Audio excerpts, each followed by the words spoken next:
ఆయన తాట తీస్తాడట, తోలు తీస్తాడట. ఎందుకోసం తోలు తీస్తారు రేవంత్ రెడ్డి గారు? మనకు ఆనాడు ఆంధ్రలో వివక్ష ఉన్నప్పుడు, ఆంధ్ర ప్రభుత్వాలు ఇక్కడ ప్రభుత్వ కళాశాలలు పెట్టినప్పుడు ఇక్కడి తెలంగాణ బిడ్డలు చిన్న చిన్న గ్రూపులుగా ఏర్పడి లోన్లు తెచ్చుకొని కష్టపడి డిగ్రీ కాలేజీలు పెట్టి, ఇంజనీరింగ్ కాలేజీలు పెట్టి, జూనియర్ కాలేజీలు పెట్టి మన తెలంగాణ బిడ్డలను చదివించినందుకు మీరు తోలు తీస్తారా వాళ్ళది? ఎందుకోసం తీస్తారు? మీరు మాట తప్పినందుకు కదా ఇవాళ వాళ్ళు కాలేజీలు బంద్ పెట్టింది. మీరు ఇస్తామని చెప్పి ఇవ్వకపోతే కదా ఇవాళ వాళ్ళు కాలేజీలు బంద్ పెట్టింది. కాలేజీ యాజమాన్యులకు మేము కూడా అప్పీల్ చేసినాం, మీరు సింబాలిక్ గా 1-2 days బంద్ చేయండి, పిల్లల చదువులు ఎఫెక్ట్ పడకుండా చేయండి, మీ తరఫున కొట్లాడతామని మేము కూడా అప్పీల్ చేసినాం. కాకపోతే వాళ్ళు కడుపు మండి ఉన్నారు, నడపలేనటువంటి పరిస్థితిలో ఉన్నారు, పేద పరిస్థితిలో ఉన్నారు. మరి మీరు కాంట్రాక్టర్లకు పైసలు ఇస్తారు ఎట్లా, కాలేజీలకు పైసలు ఇయ్యారు ఎందుకు? అవి పక్కన పెట్టుకొని మీ తప్పులు పక్కన పెట్టి, మీ తప్పులు దాచిపెట్టి కాలేజీ వాళ్ళ మీద మీరు నిన్న చేసినటువంటి వీరంగం అన్నది తప్పు. దీన్ని మేము తీవ్రంగా ఖండిస్తా ఉన్నాం. మీరు క్షమాపణ చెప్పాలి. మిమ్మల్ని 1800 నుంచి 2000 కాలేజీలు బంద్ పెట్టిరండి. మీరు నిన్న 2-3 పేర్లు చెప్పారు. ఏమన్నారు? 2-3 పేర్లు చెప్పి వీళ్ళు మమ్మల్ని ఈ పర్మిషన్ అడిగినారు, ఆ పర్మిషన్ ఇయ్యను, నేను ఇయ్యను అంటున్నారు. ఇయ్యకండి.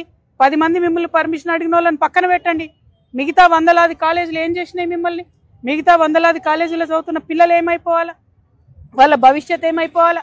అది ఆలోచించమని నేను ప్రభుత్వాన్ని డిమాండ్ చేస్తా ఉన్నాను. ఖచ్చితంగా కాలేజ్ యాజమాన్యాల పక్షాన మేము నిలబడతాం. ఎందుకోసం అంటే ఎప్పుడైతే తెలంగాణలో ప్రభుత్వ కాలేజీలు లేవో, మన తెలంగాణ మనకు కానటువంటి సందర్భంలో కూడా వాళ్ళు తెలంగాణ ప్రజల పక్షాన్ని నిలబడ్డారు.